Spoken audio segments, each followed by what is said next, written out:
ومن الأدلة التي يستدلون بها كذلك على إمامة علي رضي الله عنه وأرضاه حديث يقال له حديث الدار أو حديث الإنذار يوم الدار، وهو مرتبط ارتباطا قويا بقول الله تبارك وتعالى: وأنذر عشيرتك الأقربين. يرون أنه لما نزل قول الله جل وعلا: وأنذر عشيرتك الأقربين، جمع النبي صلى الله عليه وآله وسلم أقاربه على النحو الآتي. عن علي قال: لما نزلت وأنذر عشيرتك الأقربين ورهطك المخلصين، دعا رسول الله صلى الله عليه وآله وسلم بني عبد المطلب، وهم إذ ذاك 40 رجلا يزيدون رجلا أو ينقصون رجلا، فقال: أيكم يكون أخي ووصي ووارثي ووزيري وخليفتي فيكم بعدي؟ فعرض عليهم ذلك رجلا رجلا، قال: كلهم يأبى ذلك حتى أتى علي. هذا علي يقول ذلك رضي الله عنه، يقول: حتى أتى علي فقلت: أنا يا رسول الله. فقال: يا بني عبد المطلب، هذا أخي ووارثي ووصي وزيري وخليفتي فيكم بعدي. قال: فقام القوم يضحك بعضهم إلى بعض ويقولون لأبي طالب: قد أمرك أن تسمع وتطيع لهذا الغلام.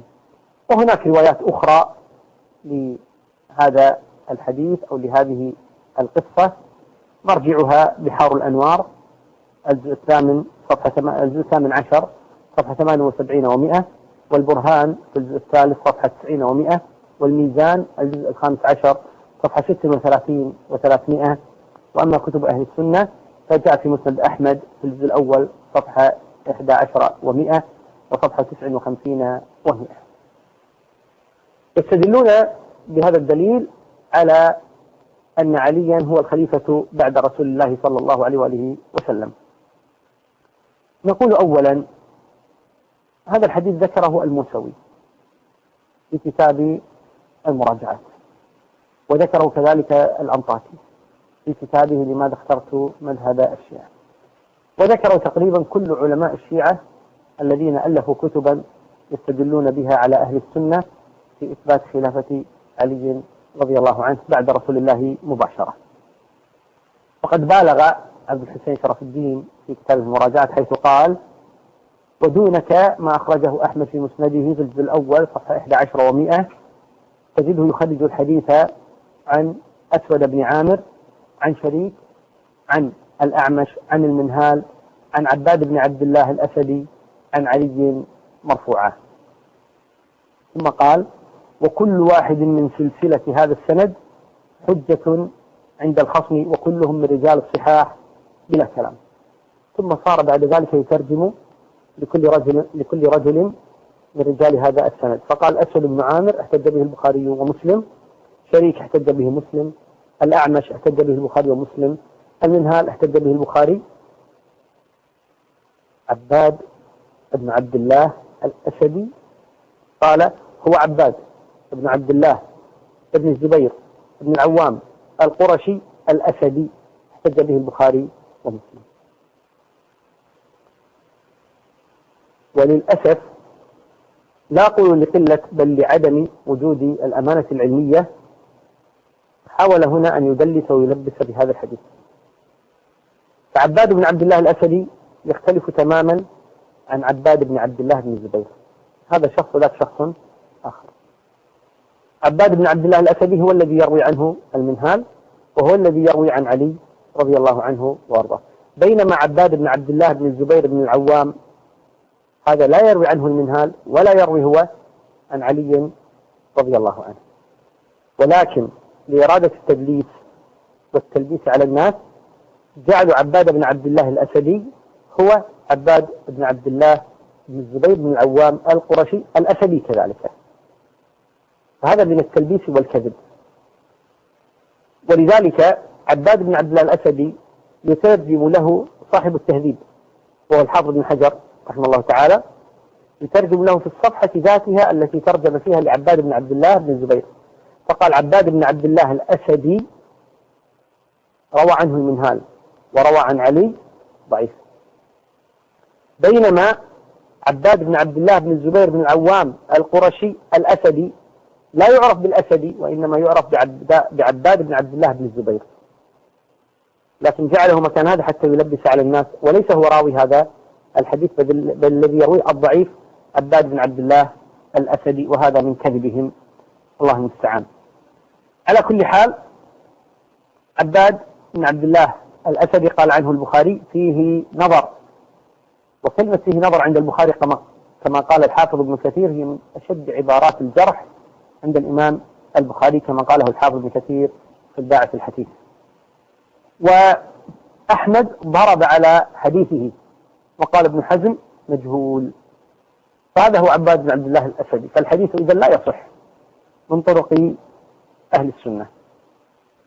أما طرق الشيعة فالحديث روي من طرق كثيرة عند الشيعة، ولكن بعد تتبع هذه الطرق كذلك عندهم لا يصح هذا الحديث من كتبهم ومن رجالهم أيضا، ولا يصح عند أهل السنة ولا يصح كذلك عند الشيعة.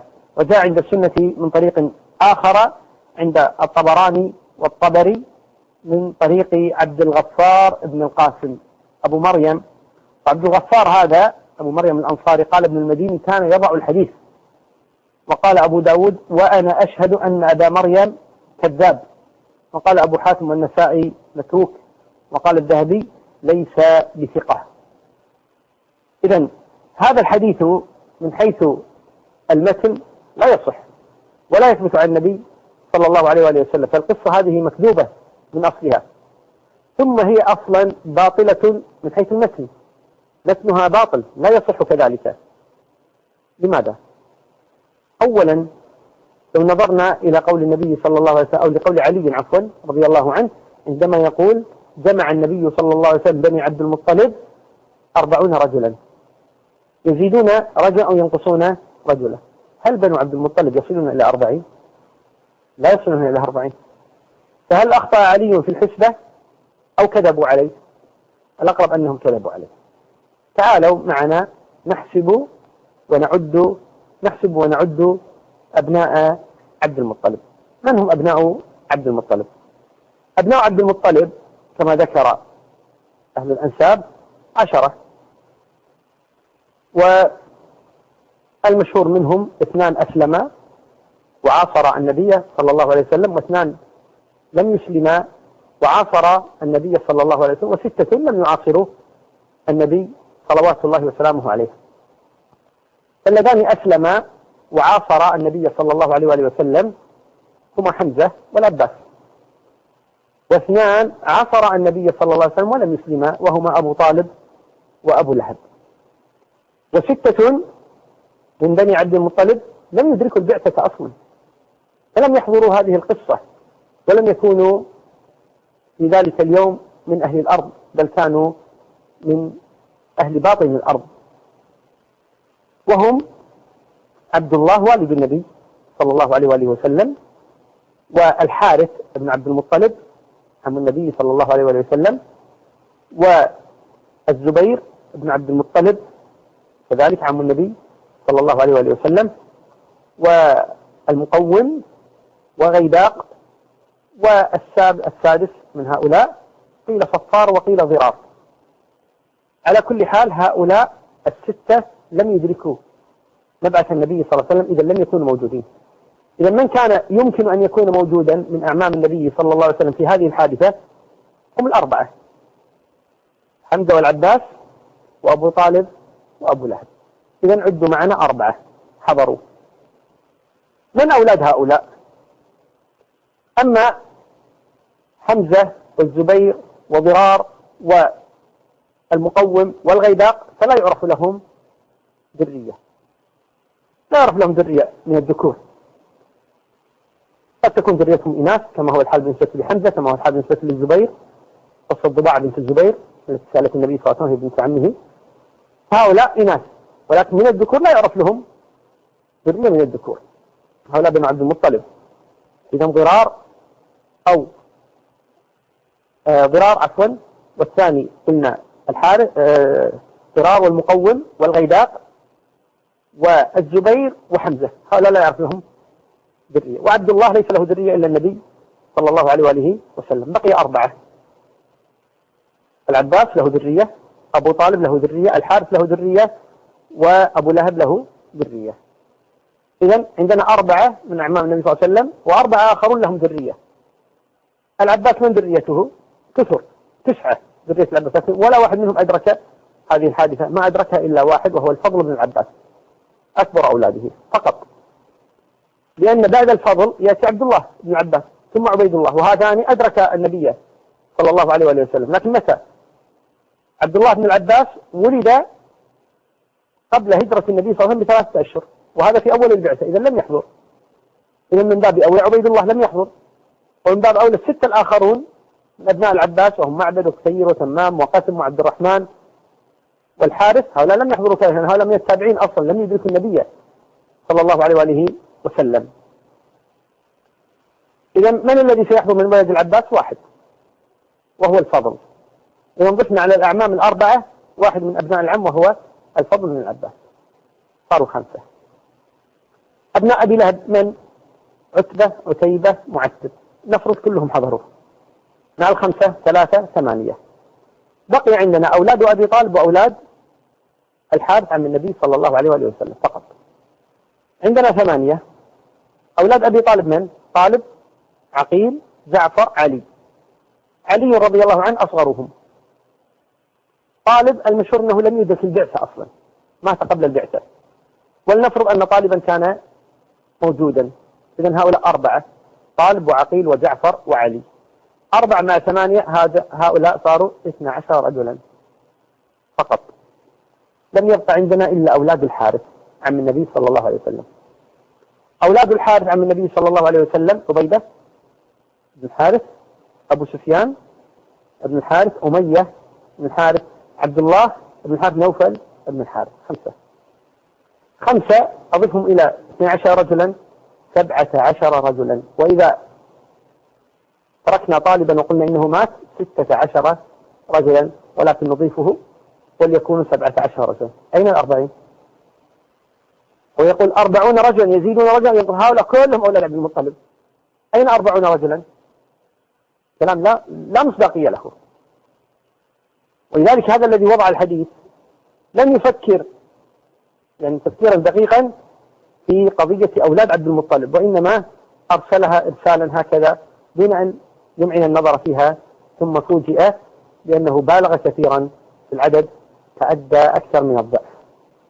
إذن هذا أول مطعن في هذا الحديث من حسن، وهو أن أولاد عبد المطلب أصلا لم يبلغوا هذا العدد الذي زعمه في الرواية: 40 رجلا يزيدون رجلا أو ينقصون رجلا. ولعل هذه يزيدون رجلا ينقصون رجلا من باب الدقة، محسوبة تماما. هذا كله كلام باطل. ثم كذلك أن يقال علي هو الذي قام وقال أنا أتابعك. عجيب، علي أصغرهم، بعث النبي صلى الله عليه وسلم ولعلي 8 سنوات، فكيف علي هو الذي يقول أنا أتابعك؟ ألم يتابع النبي صلى الله عليه وسلم غير علي من بني عبد المطلب؟ ألم يؤمن قبل علي جعفر الذي هو أكبر من علي ب10 سنوات؟ أليس هو أمير القوم الذين هاجروا إلى الحبشة؟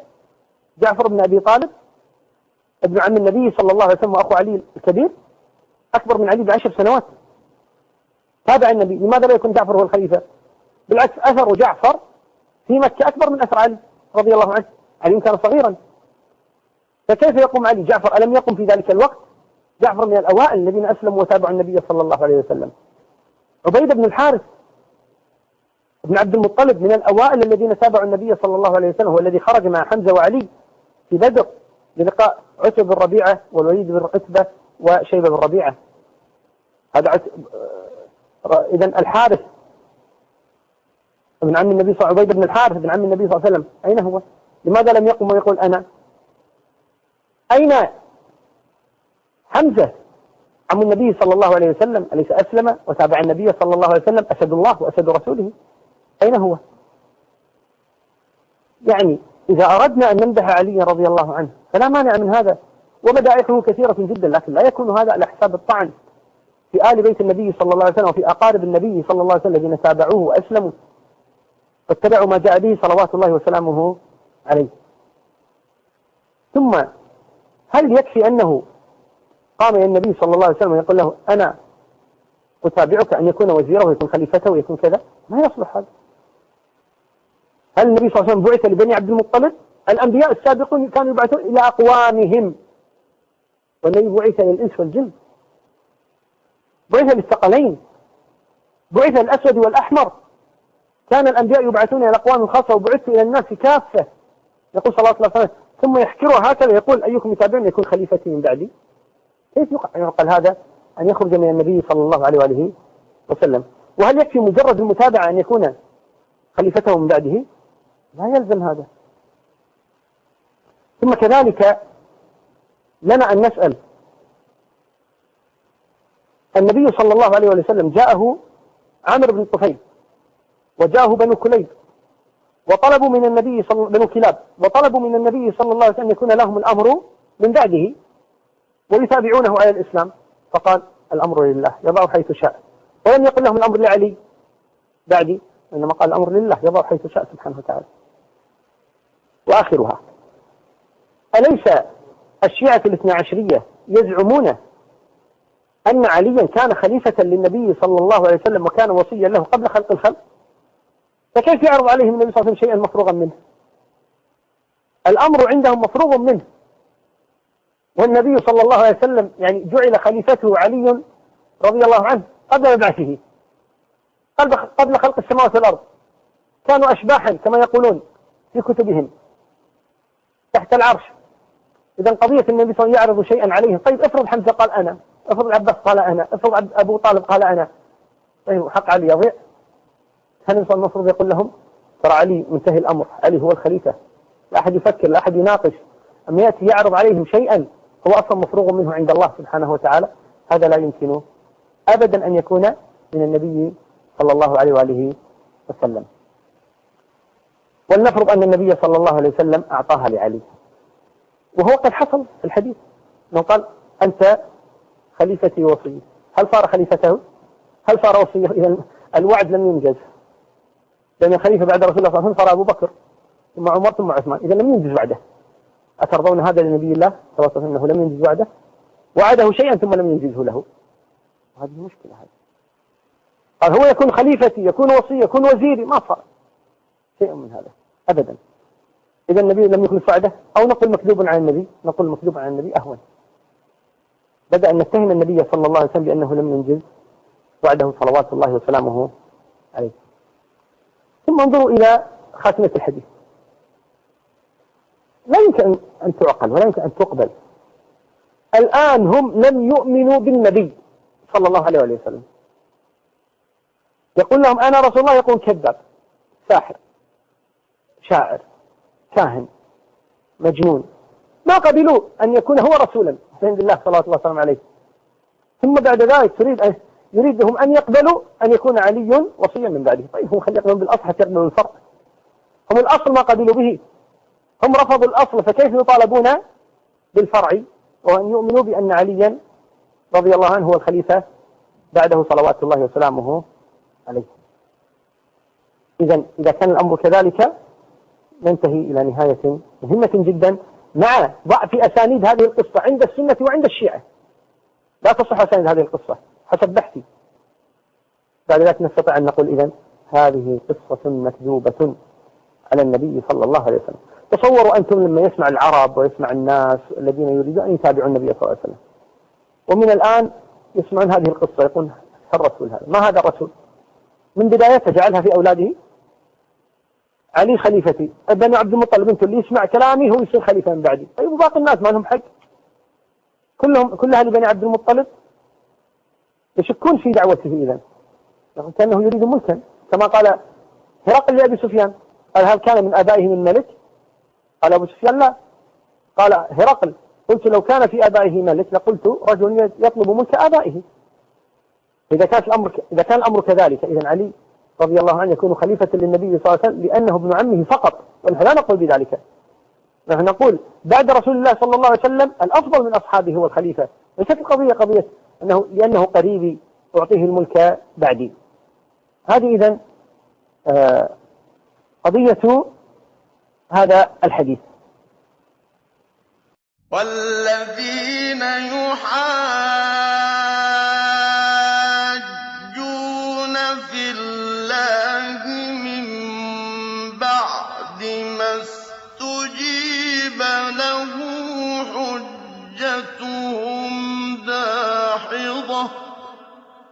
حُجَّتُهُمْ دَاحِضَةٌ عِندَ رَبِّهِمْ وَعَلَيْهِمْ غَضَبٌ وَلَهُمْ عَذَابٌ شَدِيدٌ